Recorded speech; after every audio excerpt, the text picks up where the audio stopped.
is where your journey begins. Our shelves are stacked high where the magic never ends. From dice that roll true to tomes ancient device, we got all the essentials for your game to arise. With adventure in mind, we craft every piece to make your campaigns flourish, your stories increase. For every TTRPG dream, our stock is refined. Come find your next quest, leave the mundane behind. Epic Sanctions, where you find satisfaction. We bring us one, you bring compassion. We control the board, you control the action. Epic Sanctions, religious like traction. Hello. Online stores a wonderland, easy to explore. With service that shines whether in person or more. Need advice on your journey? We're here to assist. For novice and veteran, no wish will be missed. We've got what you need from the basic to the grand, to bring your world to life with a masterful hand. From maps that expand to characters that bind, the stages always with adventure in mind.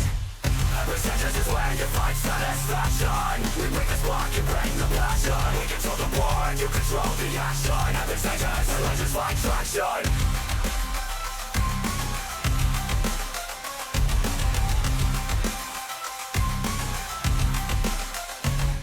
Elevate your game with custom pieces so fine, handcrafted with care, designed to make you shine. From miniature heroes to landscapes vast, we build every detail to make the magic last. When the final dice is rolled and the journey is done, we offer pieces that remind me of the battles you won. In every treasure we offer, memories are signed. The sages always with adventure in mind. Epic Sanctions, where you find satisfaction. We bring us one, you bring compassion. We control the board, you control the action. Epic Sanctions, religious like traction. Epic Sanctions is where you find satisfaction. We bring us one, you bring the passion. We control the board, you control the action. Epic Sanctions, religious like traction.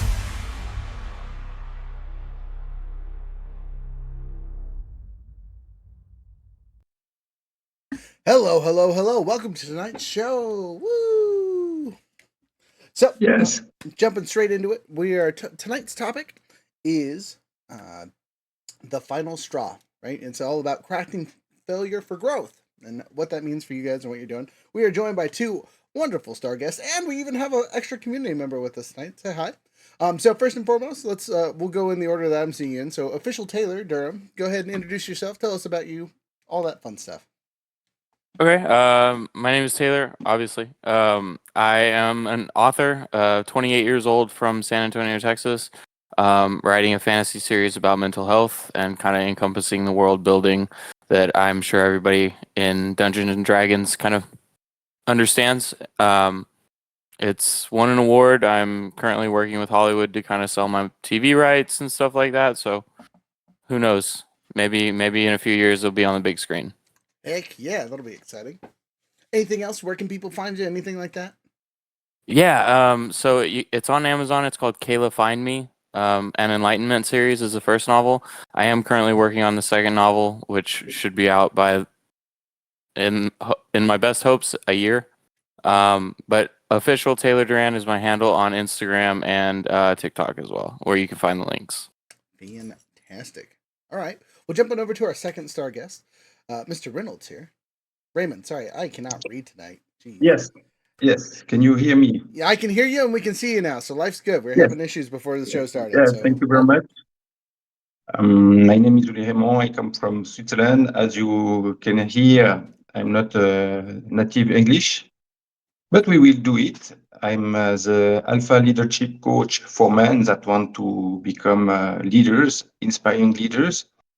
I wrote 2 books, one with Brian Tracy, Succeeding in Business in Any Market, and the second is called The Ultimate Man, How to Become an Alpha Male and Build Your Empire, in which you will discover how you can be a leader serving others and be masculine and have a fantastic life with a relationship with women, but also with your children. We speak about relationship, masculinity, and how to navigate in today's world with masculinity. Fantastic. And you're also, just as a note for everyone else, you're a martial artist champion, right? Judo, if I remember correctly? Yes. On the mindset level, I trained a lot as a past athlete, vice champion of the world of master. And now I'm more dedicated to my business. Fantastic. And speaking of your business, where can people find you? Do you have fun links to share? Things like that. On our intro post to you earlier this week, you even had a freebie on there. So you got lots of stuff going on. So fill us in. Yes, yes. The links are on your channel, and you can find how to set goals as champions, for example, and the books too. Fantastic. All right. I like all that. So we're going to jump into today's topic. Also, Kyle's here with us. Everyone's seen Kyle at least once, way back when. It's been a couple seasons since he's hung out with us. But hi, Kyle. How you doing? Hi. Yeah, I'm doing well. Doing well. For those, Yeah, I guess you can find me on TikTok at Game Master Kyle, and I'm just here supporting and listening. And yeah, if you have any questions for me, feel free to ask. Otherwise, I'll keep listening. don't worry. When you look interested, I'll try to throw things your way. You know how it be. So, Cool. jumping straight into tonight's topic, right? Called the final straw, talking about how you craft failure to grow something, right? Generally in stories and adventures and things like that, there's a moment of failure where everything breaks down, right? Your heroes are defeated. Your main character is distraught because something terrible has happened, right? And it fosters growth because, as we all know, adversity comes from failure, right? Sorry, growth comes from adversity, which can be failure, right? So when I use the term the final straw, what image does that draw for you? We're going to start with Mr. Reymound here. Yes, for me, the failure is the beginning of the journey. You have to go deep down and to understand it before to grow. And the point is the day you are thinking, you think it's finished, but it's only finished once you have a firm ground. When you are in the deepest level, there is a firm ground on which you can come back and come with the head out of the water. And that day is the day that is the toughest. And you don't know when you are in a bad situation, the day it's this one. But you will recognize it once you are away from the event. In my case, it was the day I had to face during this journey. I wrote this book, and the whole family was against me. So I was trying to grow. I was trying to help people to serve men, especially to become fantastic leaders. And I was going against what was in our family, that I was very present with my mother, with my brother. And because I was writing, I was less present. And people said, okay, but you change. Yes, I know. And everyone is changing every day. But some people are changing very fast, and some are changing very slow or very consistent. And because of my progress, they were not linked with my project, or they didn't understand me. And to see, okay, I'm winning something because I write a book. And at the same time, I'm losing so much because the most important for me is the family. And then when you are in this situation, it's problematic to say, okay, what is the best for me? Is it my goal or is it my family? And I decided to put my goal first because as a man, I think we have a mission. We have something to accomplish here on earth. And it's not only to be nice, to be gentle with people.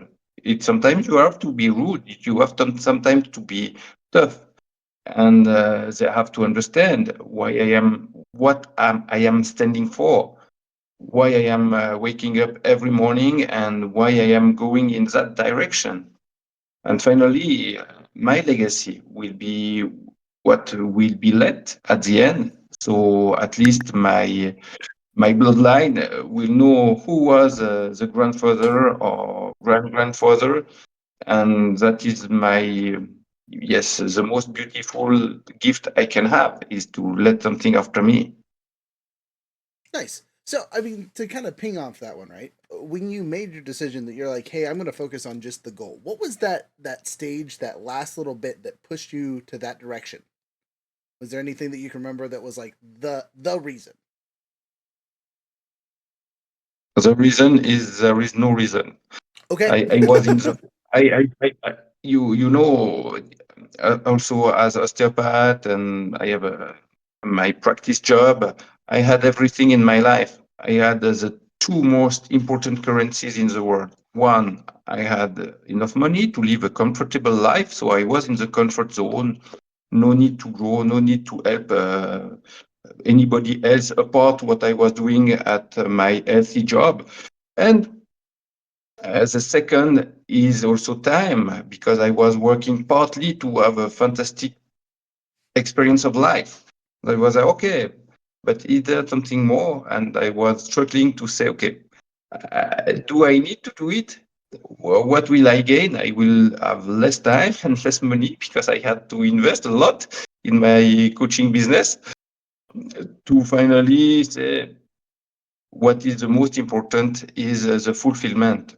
What I see, what people become thanks to me, how they grow, how they had struggles too, and how I was able to help them is just a fantastic achievement of my life, because the first day you are born is the day that you are fighting for something greater than you. All right. I like all that. We're gonna jump down to Taylor really quick. Taylor, when I say the words "the final straw," what does that conjure in your mind? What is the kind of visual that you're looking at there? I guess to me it would look like a metal beam with like a straw on it, and it's like barely holding it. But I think that means, so when you have your, I don't know, the last thing that happens to you before you either break or make it, I feel like that's a mentality switch. Like either you are going to make it or you're going to let everything break you.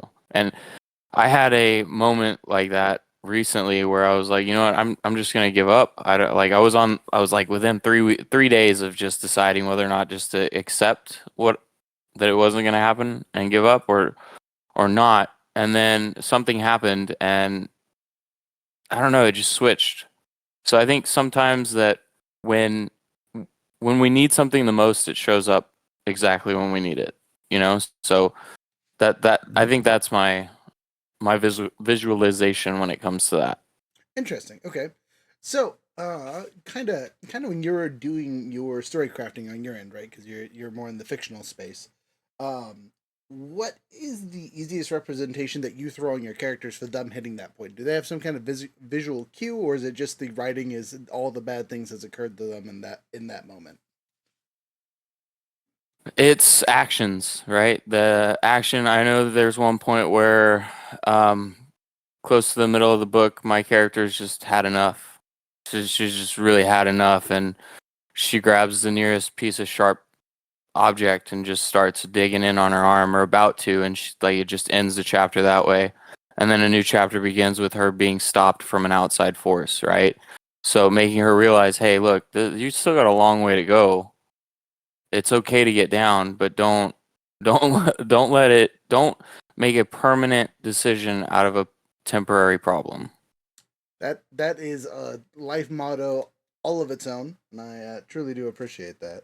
Kyle, you're over here making art of our topic here. For those of you watching later, if you go to the chat box, you'll see what he's made for us. Uh, it's a nest and a deer demon bird thing. I don't know how that was how that all came together, but I like that. That looks good. Yeah, just typed in the final straw, and that's what came up. Gotta love generative art. It's good. Younger, jumping down to you. So when we talk about the final straw, what is your visualization? What is when you are representing it in your literary tellings? How do you kind of show what it is?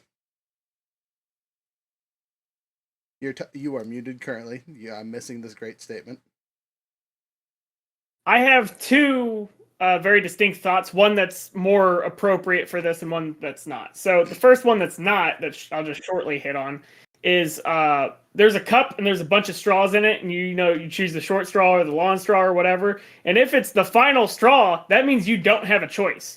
Like you just get whatever you get, and that's it. So that's one visualization I have. The one within the context I feel that is more appropriate is just that last little bit that puts you over the edge or puts whatever over the edge. It means action is happening, right?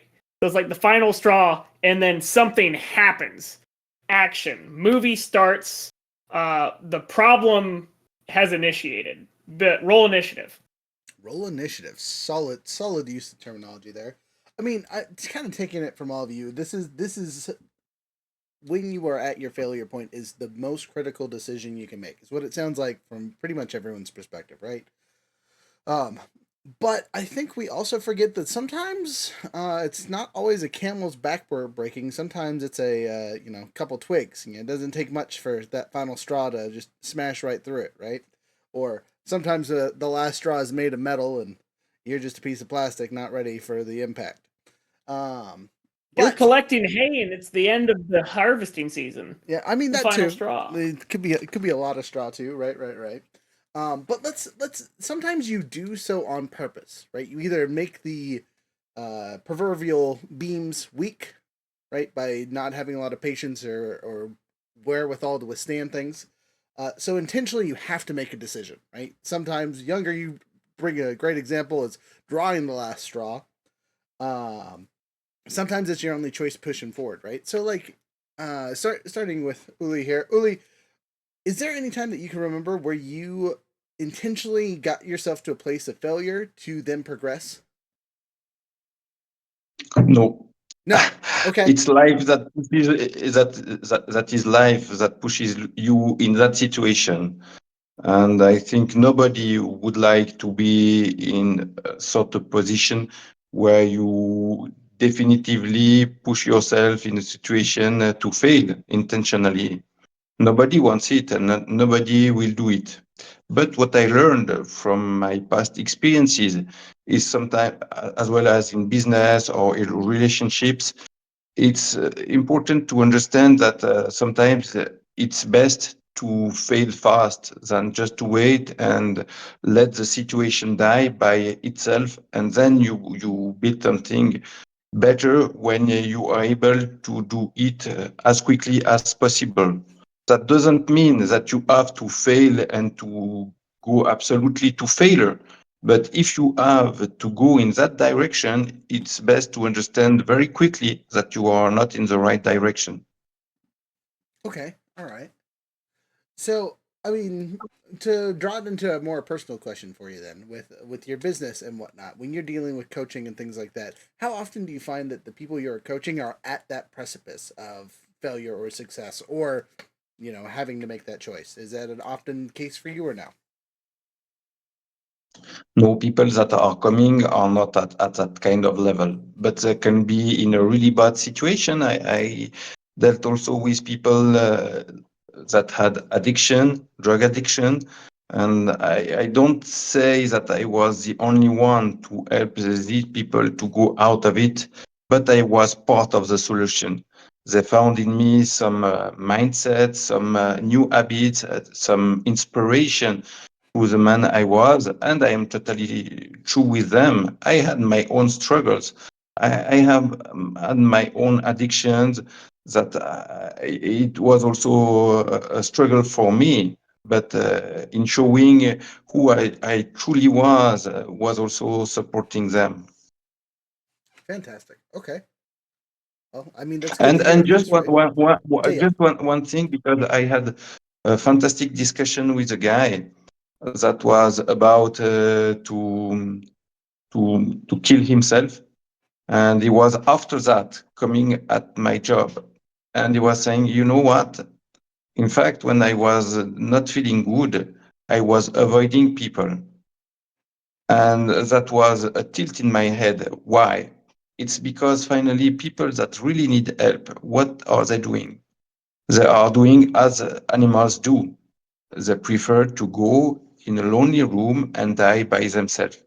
And that comes after to the topic of neuroscience. Why is it like this? I had this reflection. It's because when you know that your life is not worth for others, you are preferring to let die the relationship with others, go and avoid them, so that if you are in the position to kill yourself, you know you have no other choice to do it because nobody is caring about you. And that comes to mental illness too. And my recommendation, if you have people you didn't hear for a long time, please check them. Have a message. Perhaps they are in a bad situation and they need your help. They need your message before to commit something that could be definite. I wholeheartedly agree. I support that message wholeheartedly. Talk to your friends. Make sure they're okay every once in a while. But pushing on, Taylor, you had a comment in the chat over here. You wanna expand on that one just a little bit? Yeah. So I mean, I feel like that the only time you fail is when you quit. Okay. So I mean, so for me, failure is not really gonna happen because I will either make it or I'll make it, right? So I'm not gonna leave it to a place where it could happen. It's a matter of when, not if. Okay. So if you're constantly driven and you have that resolve to get there, and your battery, your battery of your energy to get there is strong enough to carry you there, you'll get there. If that makes sense. Interesting. Okay.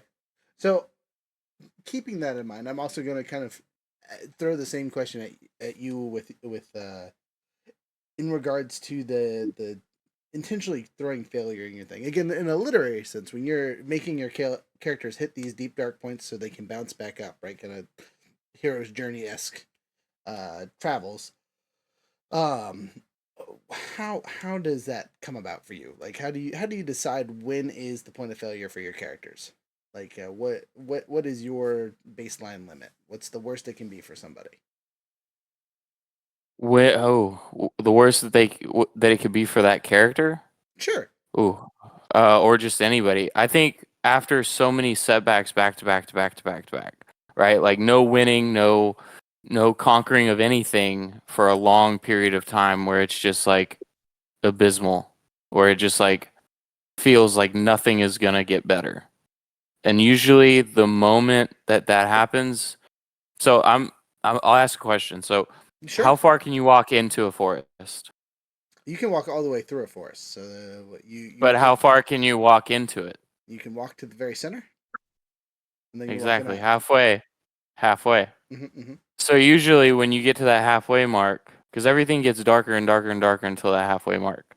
But once that halfway mark you cross, you're on the way out of whatever it is you're going through, right? Whether that be a forest, but the problem is sometimes we don't know what halfway through is. So sometimes we passed halfway like 3 miles ago, but it's still dark as shit in our windshield. So it just to me it's just how much shit can I throw at this character in a quick amount of time that's going to push them to the edge, but what's going to bring them back up? I guess that's what I'm having to figure out. Okay, so I'll come back to that later because that's my next talking point. But keep that train of thought in your head because we'll get back to it. Younger, jumping over to you for your stuff. When you are doing your same kind of question.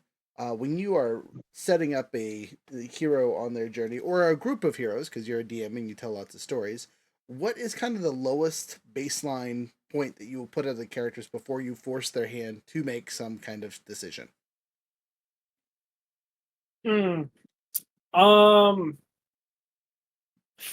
Probably like one of those tough choices, like you either do this thing for this person, but it will be at the expense of this other person. Okay. Like you have to make that real hard choice that's gonna be heavy on their conscience, for the rest of their existence. Like, did I do the right thing when I did this? Especially if further down the line, it turns out that they didn't. There's an interesting concept that Legend of the Five Rings kind of puts you through as a character, right? They're talking about the Neri and Giri of a person, right? It's their personal desires versus duty. And I think for pretty much every character that goes through our hero's journey has to hit that point where they choose one over the other, right? And a lot of the times that is where the camel's back breaks, whether it's for the personal reason or for the duty bound side. they have to sacrifice one. So having it be some kind of choice is always an interesting way for it to narrate that for the people to understand that what they're doing will have consequences, right? But I mean, go ahead.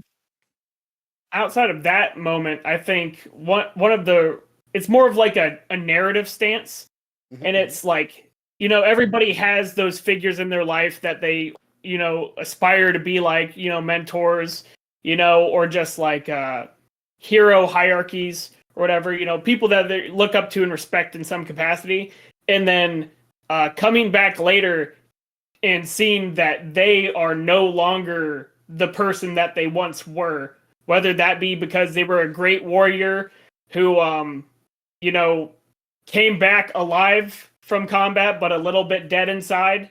They might not feel like they were the man they once were after losing a limb or two and then having to rely on others, even though they've their whole lives just been the person that's been helping others. And so they're not used to, having to ask, and they're angry with themselves for not being able to accomplish simple tasks. Things like that. And then, or emotional traumas, so on and so forth. And or watching somebody who they once respected fall and, just become, less of who they once were.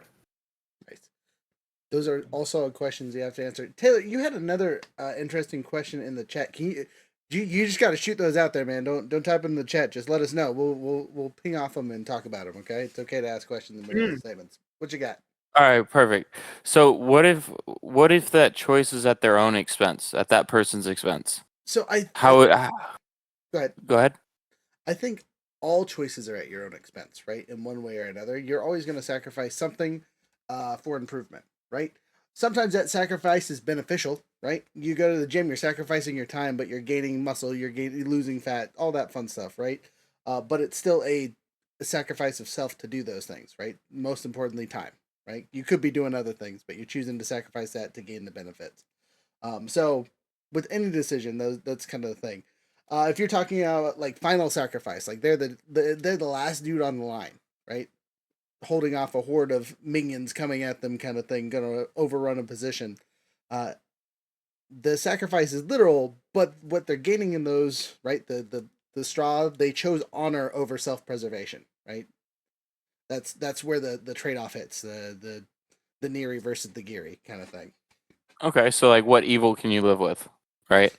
So what choice can you live with versus what choice you can't? Right, exactly. Or what good am I willing to stand for, right? If you want to throw a positive on there. What am I willing to sacrifice in order to achieve this? Right, exactly. It's interesting. Kyle, speak, friend, speak. What you got? Oh, I was just saying, yeah, I think in my TTRPG game, failure is huge and moral choice is huge. Having failure builds the story, it advances the story. And I've been listening to some TikToks lately, kind of talking about failure in games and TTRPGs. And I think you really have to kind of have failure involve personal character growth of that PC, of that playable character. Otherwise, it can oftentimes feel like an attack, right, or no fun, right? But if you can somehow incorporate either through role play or through storytelling some kind of advancement that the character is making, some kind of personal growth that they're discovering, then it can lead to discovery and fun moments. Tabletop role playing game is what TTRPG means. But I think that's really critical. And I think that D&D is really hard to make failure happening. That's an interesting question I have for all of you. Is like how do you capture that in D&D? Because I have a lot of players who are very significant D&D players who come to my table just wanting power, and they don't understand that failure in my games is very crucial, and they don't understand that concept. They just want to win everything because the D&D kind of landscape kind of promotes that. So, as a DM for this, and something that I've dealt with is setting up expectations, right? Is making sure that, hey, if they want power, the consequence to power is dealing with the corruption that comes with it, right? So you then just have to give them power, let them have it, but then let them deal with the responsibilities of said power, right? If they want to be high king of the land, like they go slay the dragon and win, cool beans, they do it, they get all the stuff they want, but then they got to sit on a throne, right? And then they have to play a new character, or they have to play some kind of heroic king that has to go off on their journeys and deal with the consequences of not figuring out how much wheat his people need for the year, and half of them starve to death, and it's his fault. Things like that, right? So if they want power and that's all they want, they also need to gain responsibility, right? Spider-Man that shit. Spider-Man that shit, exactly. But I mean, that's an easy narrative piece, right? Someone who seeks power needs to understand with the power comes that responsibilities, or see the failure of power, right? That it can only fix so much, right? Cool, you're the king of the land. You still have to feed people. You still have to deal with the things that whoever is there before you is dealing with, trying to keep people alive. So being able to introduce that half of the equation makes this feel more important, right? You'll get characters that get that power. They get there. Yeah, we did the thing. Deal with that and go, all right, we're going to let someone else deal with that. And they give up their power, and it'll kind of have that character growth that you're looking for. Or at least hopefully. I like to call it the anime effect, because in the anime they oftentimes have this story arc where the hero is all powerful, but their difficulty becomes from having to control that power or restrain it, because they're so powerful that they'll accidentally kill people around them. And that's definitely a concept I like to throw at my players a lot. That is a fun trope to play with, the Izeki. I came from another world and have all the abilities. Haha! Well, that's too bad for you. You're gonna have no fun here. I mean, and honestly, it's like if you start a group of players at level 20, it never gets better, right? Jumping back into our topic though, right? As we kind of talk about before I move on, sorry, do any of you guys have any comments on that to add on or take away? Yeah. Okay. Yeah. Right. Let's go ahead, Ouly. Yes. Yes. When you grow, when you are power, you have responsibilities too. But the most important is who you are and who you are becoming. And with power and responsibility, you have to be strong and to know how to manage these strengths. Because what is my point is that if you are not strong physically, you cannot be strong mentally. And if you are not strong mentally, you cannot be strong ethically. That means that if someone is pushing you, is having a strong pressure on you, and you say, okay, but I have a line, I have responsibilities, I have to do this, I follow my rules that are integrity, but the day you have a person that is pushing you and you are not strong enough physically to defend yourself in a position of power, at that moment you become weak. And that's why some people made very bad choices and also behaved very badly because of the strength of external conditions against which they were not able to fight. If we think, for example, at the wars, or in Germany, what happened with people that had to kill other people, they didn't want to do it, but they were obliged to do, because if they were not doing it, they would have their family killed. Those are all valid points. Younger, you look like you had something to say too. Anything to add on to that?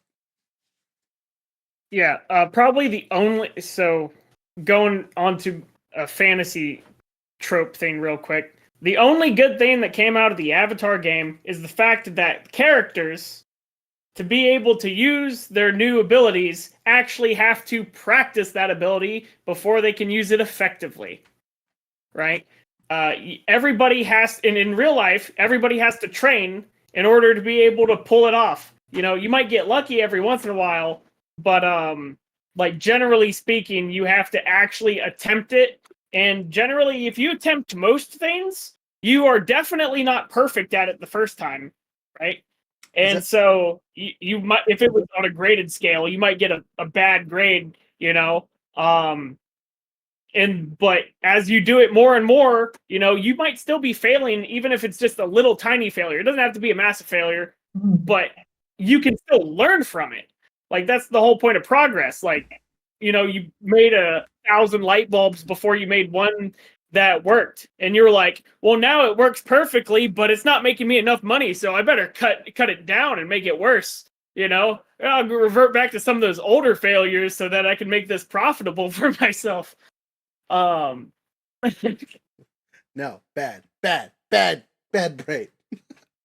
It reminds me of the quote from Adventure Time. The first step of being really good at something is sucking at something, right?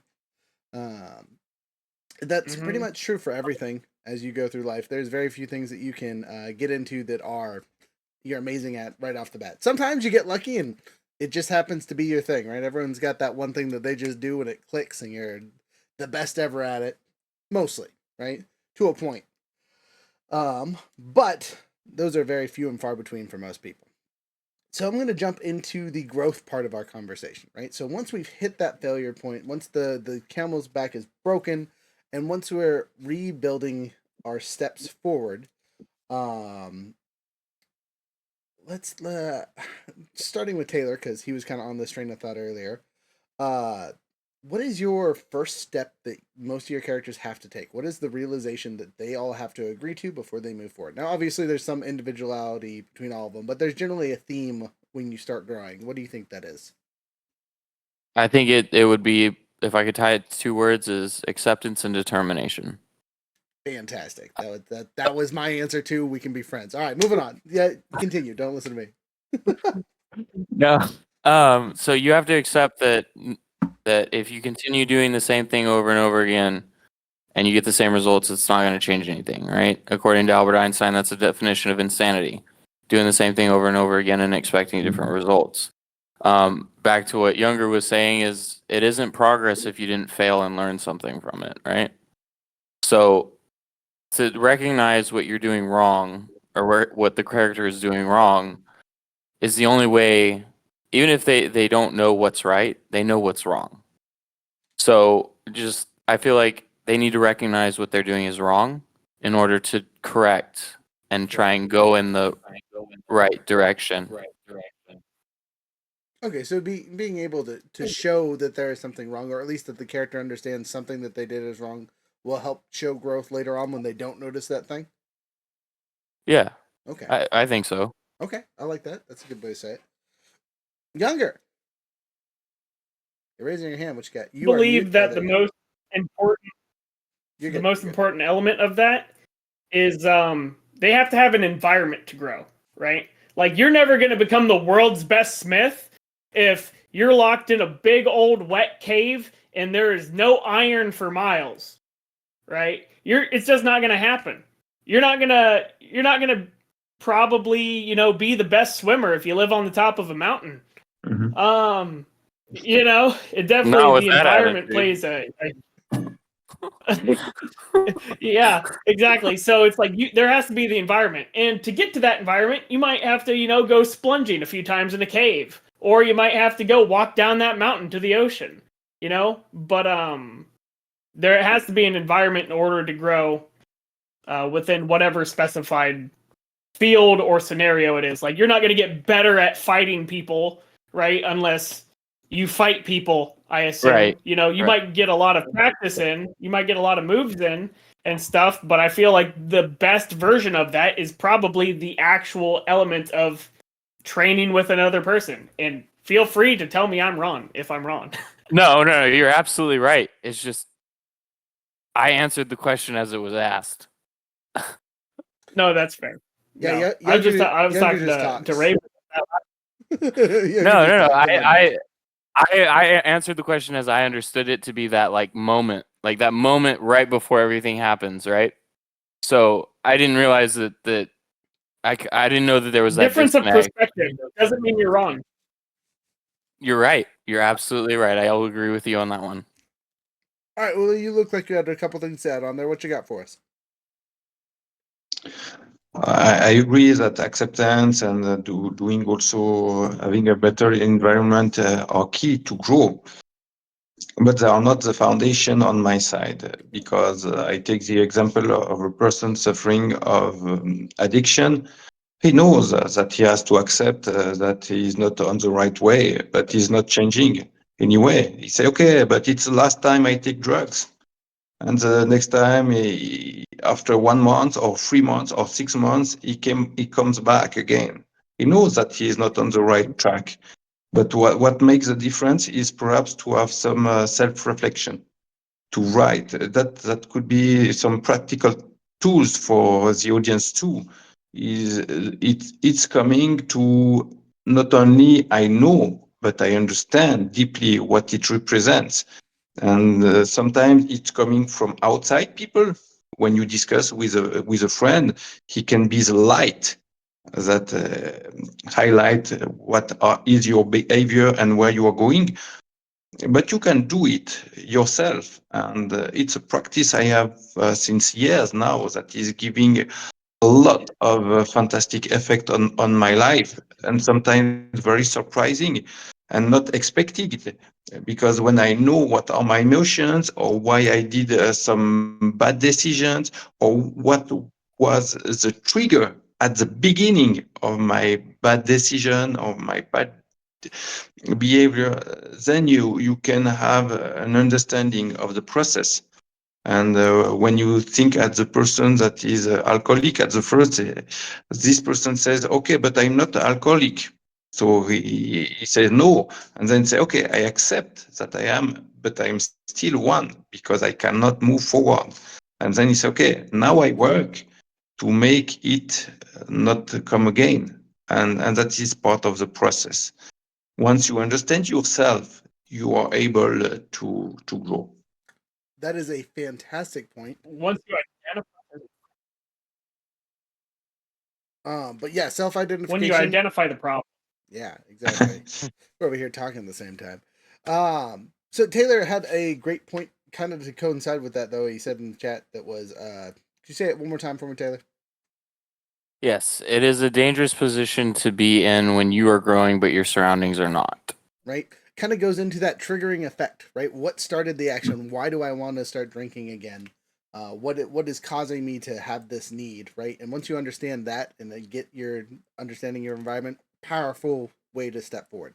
Kyle, you said you had something to add on. What you got for us?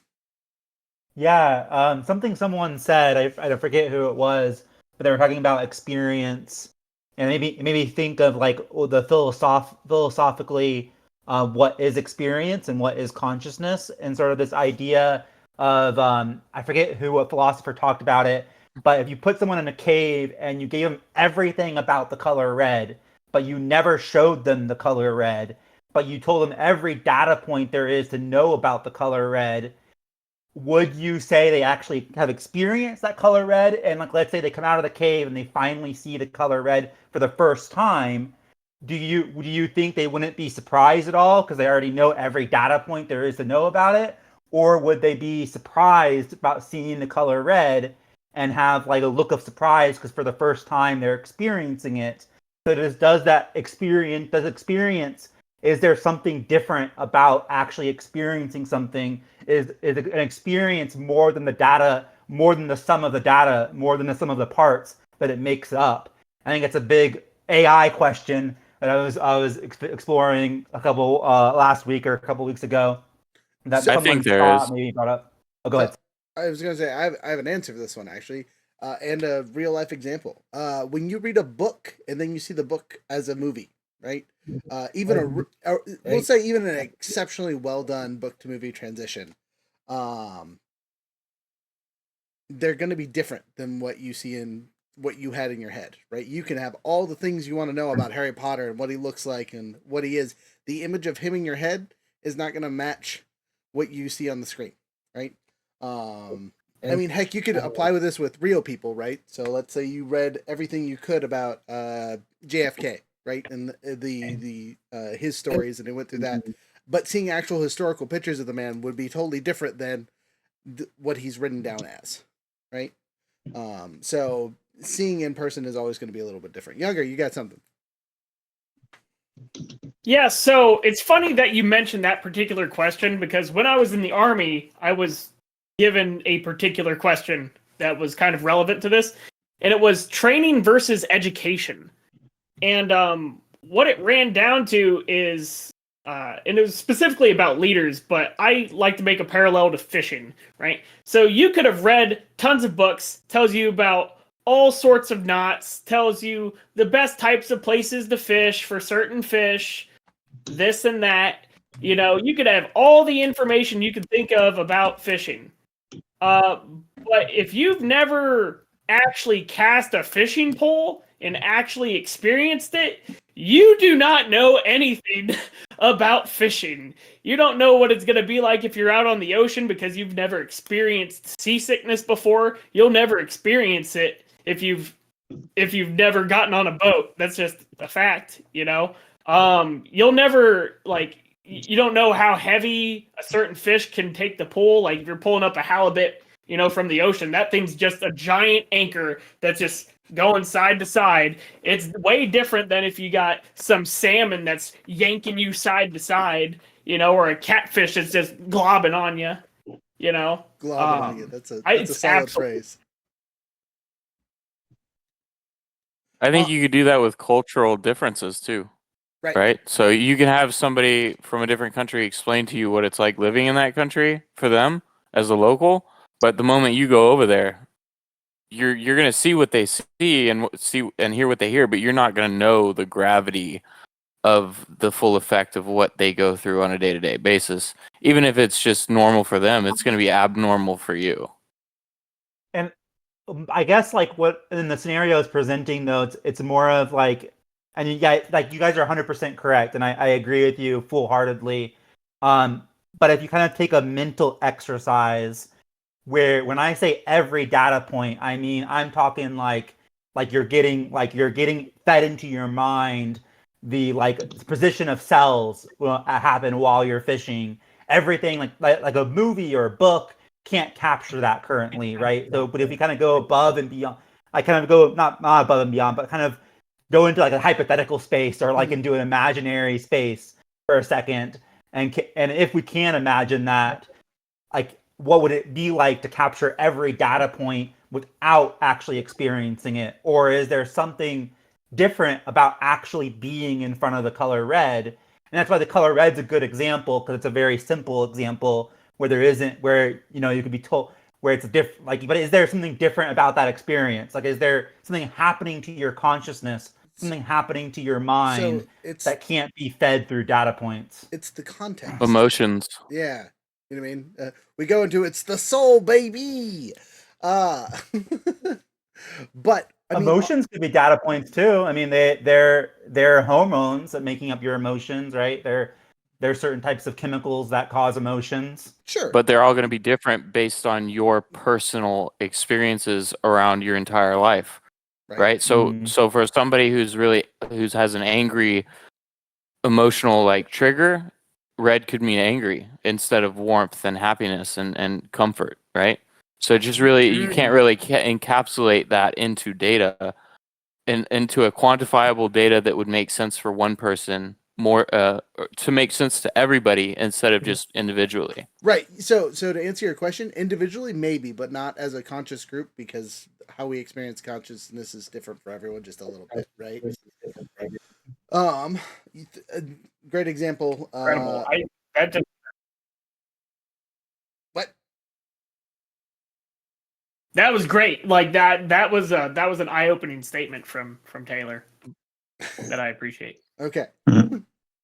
I would just add something that is you only know what you know, and if actually consciousness, or you can have self-reflection, as I said before, but you also have blind spots, and to know your blind spot, you need to be surrounded with people that can be friends, family, but especially coaches that can have a strict look at your behavior and say, okay, you are behaving like this. That means that there is this problem. And when you have a light on this kind of stuff, that can be also same thing that the color red we spoke about, that is coming from the philosopher John Locke, if I remember well. Then at that time, you are able to have a better view on the whole situation, because you can work on yourself and be as a red fish in the water, and you turn on yourself and you say, oh, but I have no possibility to go out. Yes, but it's because you are always surrounded by yourself alone. That's why it's so important to be surrounded with people that give you some light on who you are.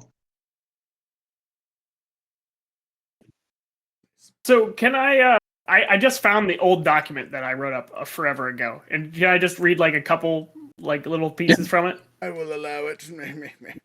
Okay, so like I said before, mine was about training versus education, but you'll see a lot of parallels to the current discussion, right? Education being data points essentially, and training being experience. So training will likely end up with a task getting done faster, but the one performing the task may not know the why of how it works. Training does not facilitate the development of critical thinking skills that will help them complete future tasks. Without being able to think critically, trained individuals will have to seek guidance first when they come across new problems they have not previously faced. Education, however, generally takes longer to produce results, but after the individual will have the insight to handle more things that are relevant to a subject than training would provide. They are more likely to be able to use critical thinking to solve other problems without needing further guidance from someone else. Both are effective and have their relevant uses, but today's leaders need not be able to handle a multitude of problems. So many times the answer is not going to be something a trained leader is prepared for. In situations like this, it is necessary for the leader to take the appropriate action based off facts, utilizing critical thinking skills in order to identify the best approach to completing a task. So if you've had experience with it, you know how to react to it based off your experience. If you've been educated on something, you will have to come up with that on the fly, and it might not work. But if you have enough data, you should be more well able to handle it than somebody who has no data. So for those of you watching, you saw me just flash the screen there while Younger was talking and pull up Kyle's actual question. The actual question is, once the person who knows all the things about the color red actually sees the color red, did they learn something new, right? And I'm going to tie this into our topic tonight, right, with failure and growth. How hard can you fail and understand all the ways that you had to fail before you can count it as a success, right? Once you know everything about what success is, but you still continue to fail because your approach is wrong or whatnot, we get to that point where the camel's back is broken, the straw falls, whatever, and you have to push forward into that next phase. I think the answer to the question is yes, they did learn something, even if it is at the end of the day minimal. It's still something, right? Sometimes it's just having that experience and going through it. Taylor, like I keep saying, talk to us. You can interrupt me while I'm talking. You don't have to type it all out. Sorry, I perceive that as rude, because that's how a lot You're of good. You're anyway. good. But that begs the question: what is success? A solid question, beating me to my own talking points. But I'm gonna rephrase it at you guys, and then I'll give my opinion. So we're gonna start with Ouly. Ouly, what is success? I discuss a lot of this topic with many people, and it's different for everybody. You can have your own definition, but on my own is just to, as I said before, with the family. If you are at the end of your life and you know that people were happy to have you around, that you were a good father, a good husband, a good brother, then I think you fulfilled your life. And one of the most important thing people want the day they are at the end of their life is not materialistic things. And I can say it because I was vice champion of the world. So I have titles. I have yes, I have achieved a lot of things, but it's nothing regarding to the relationship you build with your loved ones. Okay. Well, I mean, that's talking straight from the horse's mouth, I guess. So you get expert credit on that subject. Wahaha. Taylor, what about you? What do you feel success is? For me personally, it's to affect great change across this world, right? Because that's what I feel like I was born for, right? Woke up one day when I was 14 and I just had this overwhelming sense that I was going to do something great, right? And I was called to doing something great. So through my books, through my writing, to help people heal from their own mental health challenges or problems or whatever situations they're going through by sharing my story. Like I've told a lot of people this, but you know, multiple, like I could have all the social, commercial, monetary success in the world for my books, but it will never be truly successful until someone comes up to me and says, "Taylor, reading your books saved my life." That's what they're being written for. So until that day, it's not going to be successful to me. Okay. I mean, so that before I go on to our other two guests, I mean that kind of begs the question: is can you fail and still succeed? Right? All at the same time. I think from what you guys have said, that's a yes across the board. There is failure and success, losing the battle to win the war kind of situations. Noble sacrifices at the end, those kind of things. Younger, what about you? What is success for you? As everyone I think has identified, it is extremely subjective. You know, success in your job is going to be different than success in your emotional health, you know, or your physical health, or your fighting training. You know, it's super subjective. You know, so I you could say it's the absence of failure, whether that be of a particular mindset that failure exists or doesn't, or you know, just like whatever choice you define as being successful. And you can get partial successes, you can get whole successes. You know, it's very it could be a yes or no, but it's also, you know, there's a scope of what it is, right? It really depends on the goal, right? There are goals that are yes or no goals, and there are goals that are kind of and wishy-washy. Past a certain level is good enough. What's that saying? A goal without a plan is just a dream. Goal without a plan is just a dream. That- Nice, solid. Well, you're tapping some messages in here. What you got for us? Yes, I said one of the key metrics could be if you can live on your own, and that's fine. But I think when you are an inspiring leader, an alpha leader, then it's not only about you, but how many people you helped in your life. And if I take my example, is I went out of the cave on my comfort zone to be able to help people. And when I see the results, when I see that people change their life following my advices, then I feel fulfilled. And that is a better emotion than just be happy with what I achieved personally, for example, in judo. I also relate with the sentence you said about the battle and the war. Yes, that is a strategic thing to acquire. Sometimes you have to know that you are losing the battle, that you are in a bad position, and accept it with in mind, okay, it's a loss, but I will learn something, or it's a loss because I let the other win, so that next time I can have all the information to be better. And one of my toughest day was that day with my family, and I was there. I was at the same time the actor and the viewer of the situation in which I was okay. I feel bad because of what is happening with my family, and at the same time I was the viewer saying, okay, but how tough is it to see a hero falling?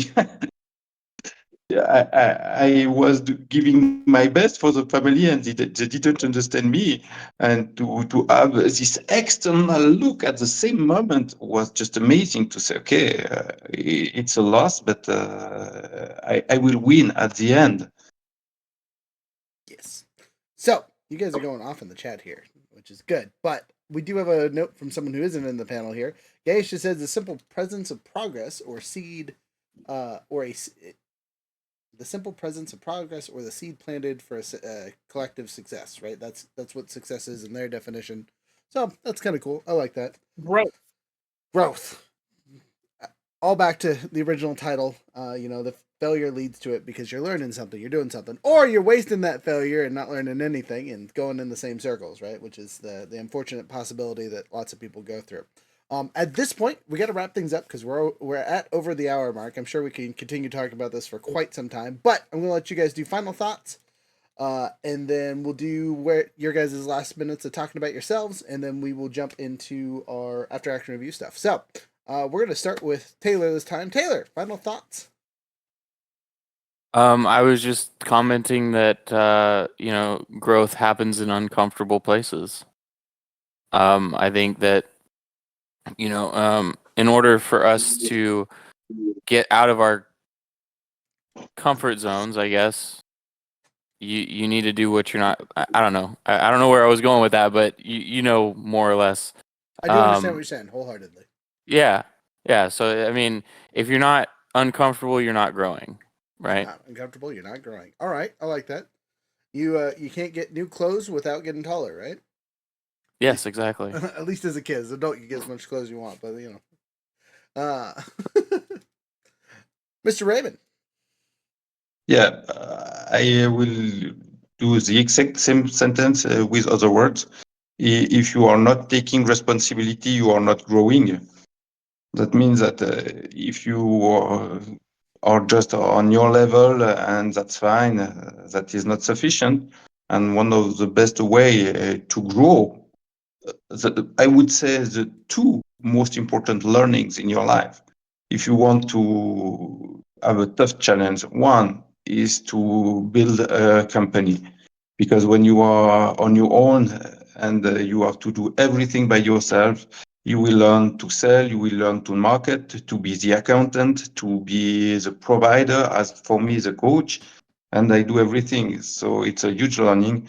And the second is to have a child, because then you will learn patience, you will learn the mindset also when you are waking up during the night for 3 nights in a row, and you have not enough sleep, and you have to go to the work, and you have to provide for the family. So that are the two best ways to learn. I do have one final thought. That was really awesome, by the way. So you will never be more than who you associate with. That's a hard pill to swallow, to be fair, but a valid point nonetheless. Kyle. I like the way that Raymond put it because I think that saying that you must be uncomfortable to grow kind of can lead to a sort of toxic mentality. I know you don't mean it this way, but I think that people can be comfortable in what they're doing and find enjoyment in what they're doing and taking responsibility, and they can have contentment and reflection and self-acceptance, and they don't need to be in an uncomfortable position. And at the opposite view as well, being uncomfortable can sometimes lead to going backwards with some people. It can cause them to kind of, it's that, I don't think you have to be hurting yourself to get stronger, right? That kind of song, the Tiger song, can kind of have some toxic effect on some people, because I don't think that you need to be in that necessarily to be getting stronger. You can enjoy what you do and have passion for it and still love it and have a lot of fun and still be learning and growing and taking responsibility. Absolutely. I think the rephrasing of that would mean a different understanding from those who are listening. Mm-hmm. So I have to rephrase that. But when I'm talking about being uncomfortable, it's doing something you've never done before because you don't know how to do it the right way or correctly, right? So that goes down to your different perspective of how I'm saying it versus how you're interpreting it, right? Yeah, yeah. I knew you meant it that way. I just wanted to clarify just in general for the audience. Thank you, thank you. I Yeah. probably would have missed that. I think you both covered it fantastically. Younger. I along those lines, it takes. There's got to be a better word than discomfort, right? Like just an all-encompassing word that's just like unfamiliarity, or like taking new steps, or the seeking of to do better, the desire to do better. Which I think that covers it. Desire to do better. If you're in an uncomfortable circumstance and you want out of that circumstance, you desire to do better in order to get out of that circumstance, right? Or you desire to do better to increase your ability to perform, at a higher level, for that next belt or whatever. So a desire for improvement, whether that be because you are in a bad circumstance, or you just want to do better than where you are, even though you are or could be comfortable. You desire, you aspire, maybe even be the better word. You aspire for a greater outcome. Absolutely. I was going to say, or you just hate the position that you're in because you know you're meant for something better. Mhm. Yeah, I think your body, yeah, right, perfect. I think your body kind of uses anxiety or the feeling of discomfort within you to tell you that you're stagnant, or to tell you that you're not doing well oftentimes, and that you need to change or move or flip up your situation. So I think Yeah. I think Galatia is a great term in the chat. Really quick, he says it is embracing opportunistic discomfort, right? Because doing something new and whatnot is uncomfortable, right? It doesn't necessarily painful or hurting. You might also still be enjoying it, but it's still a discomfort, right? You go back to that realizing that you might have to humble yourself a little bit to move on to the next bit. You might not know everything that you think you know. Those kind of things, right? Hitting those realizations are always uncomfortable but necessary.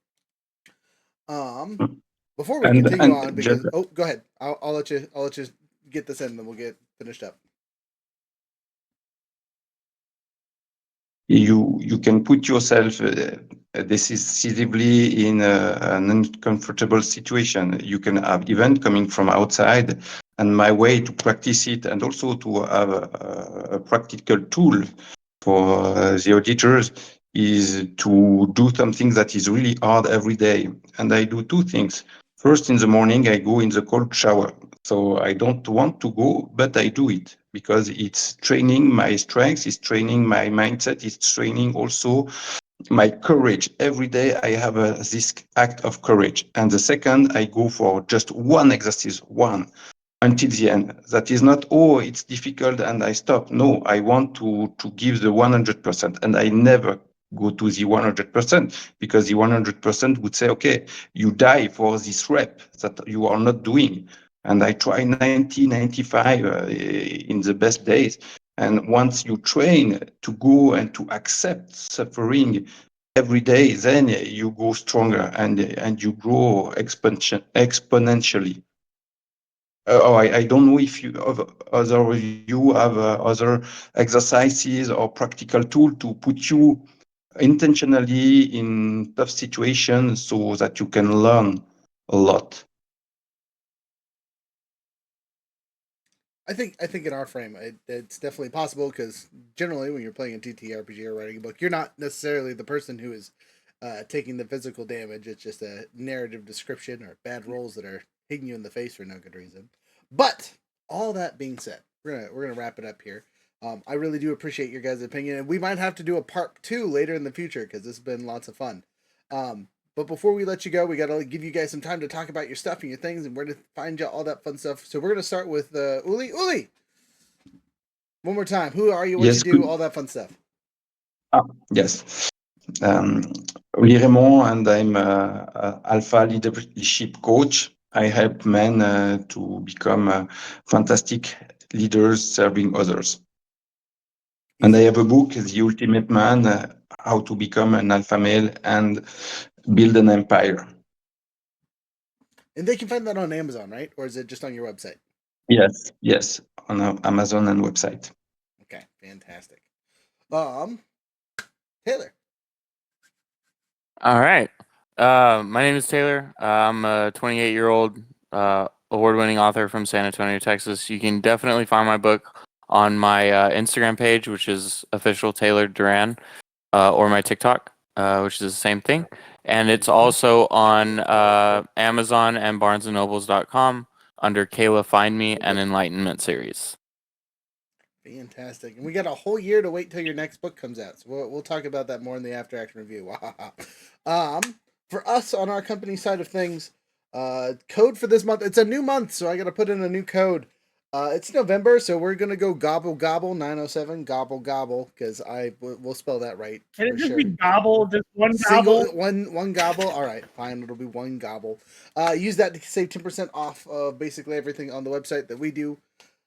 And then we have games. Next week is Games Week, so come check out our brand new Power Rangers TTRPG on Monday, and then continue our Star Wars stories on Wednesday. Yeah, that's all that's coming up. We get a little bit of break from the shows and events until the end of the month, or middle of next month. So I'll bug you about those things when we get a little closer. Younger, am I missing out anything else that's important? We're releasing a bunch of really cool stuff, supposedly. Allegedly, one of these days. Also, don't forget to check out Game Master Kyle down at the corner. If you're on TikTok, you should be watching his stuff. He makes a whole bunch of good videos. If you're in the AI sector, this is my AI guy that I get all my good ideas from. So, he's the guy that you want to talk to. Talk about expertise, that's the one. So, all that being said, with adventure in mind, have a wonderful time. Bye-bye. Guess stick around till the music's over, eh? Thank you, Mr. Audience members. Yeah, right. Thanks, audience. You guys can take off whenever. Hey, for our star guest, one of you needs to give me a number between 1 and 6 for our exit song. 4. Number 4. 1, 2, 3, 4. Oh, okay. All right. In the cradle of forgotten stars, the galaxy unfolds. Tech beyond our wildest dreams, in every hand we hold. The yearning's light guides the way across the endless night. Through shattered worlds and war-torn skies we rise to set things right. The internet hums a web of life connecting distant lands. In every frame each data stream, the future's in our hands. From blinking wide to drifting fleets, the galaxy moves as one. We hold the line, we push the edge until the fight is won. The stars we keep, the systems hum. The galaxy turns and we become the keepers of peace, the builders of hope. Through battles and storms we learn to cope. Union shield and the cord that stand. Together we rise with fate in our hands. From earth to the void, the fire and dust. We keep the stars, they burn in us. The Union speaks with laws of steel to keep the chaos still. But far from terror's guiding hand, the rim tests every will. Harrison Armory builds the guns with strength in every blade, while IPS and forges ships and walls a legacy they've made. GMS delivers frames with ease, dependable and true, and SSC crafts sleek machines with style and power too. Yaki balance in the stars, the sec restores the breach. The Baronic orders chase the void while Haas grid can reach. In every corner of the deep, there's power, fear and fire, but those who serve and those who dream will lift the galaxy high. In the stars we keep, the systems hum. The galaxy turns and we become the keepers of peace, the builders of hope. Through battles and storms we learn to cope. Union shield and the cord that stand. Together we rise with fate in our hands. From earth to the void, the fire and dust. We keep the stars, they burn in us. When gates open and ships take flight, in endless chains of day and night. Blackbeards roar while barons seek, and Everest pilots never weak. NHPs watch with silent care, their folded minds forever there. From the counter never can reach to the dawn line shore. The galaxy waits for something more. But the Union's voice, the core that strive, the agency's keeping the dream alive. They build, they fight, they forge the way, so we might live another day. In the stars we keep, the systems hum, the galaxy turns and we become the keepers of peace, the builders of hope. Through battles and storms we learn to cope. Union's shield and the core that stand, together we rise with fate in our hands. From earth to the void, the fire and dust, we keep the stars, they burn in us. Through every frame and every gate, we shape the worlds, we write our fate. The stars we keep, they guide us home. In endless night we're never alone.